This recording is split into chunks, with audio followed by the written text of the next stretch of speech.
তো সবাই জানো আমাদের বাড়িতে কালকে মাসি দিদি ভাগ্নি ওরা এসেছিল, তো আজকে ওরা চলে যাচ্ছে বাড়িতে। দিদিকে বারবার বলেছিলাম আর 2-3 দিন থেকে যেতে, যেহেতু ছোট ভাগ্নি হওয়ার পর দিদি কিন্তু একবারও আমাদের বাড়িতে আসে, তাই দিদিকে বারবার বলছিলাম আর 2-3 দিন থেকে যেতে। দিদি বলছিল বড় ভাগ্নির নাকি অনেক দিন হচ্ছে টিউশন মিস গেছে, তাই আর মিস দেওয়া যাবে না।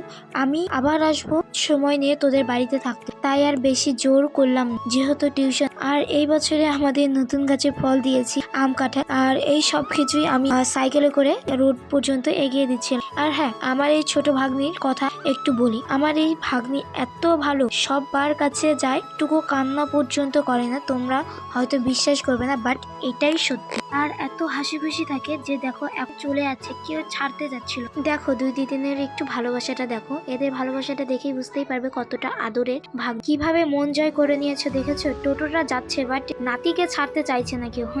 আমাদের কাছে ছোট্ট মিনি ব্লগটা কেমন লাগলো অবশ্যই কমেন্টে জানাও।